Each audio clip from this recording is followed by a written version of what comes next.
আমাদের সামনে মানে 16 জুন আমাদের 4 বছর কমপ্লিট হবে, আমরা রিলেশনে আছি।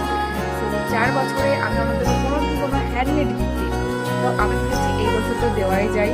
তো তার জন্য আমি এখানে বানাতে বসেছি হ্যান্ডমেড কিছু মানে গিফট হ্যান্ডমেড। এটা আমি হাতেই বানিয়েছি, কারণ এখন জেরক্সের দোকানে যা ভিড়, আমাকে কেউ বার করে দেবে না। আর এই যে সবকিছু এখন এর মধ্যে ভরে প্যাকিং করবো।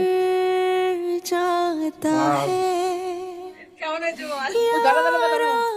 अंदर मेरे एक लम्हे में कितनी यादें बन जाती है, मैं इतना हंसती हूँ आंखें भर आती है, मैनू इश्क तेरा ले डूबा, हाँ इश्क तेरा ले।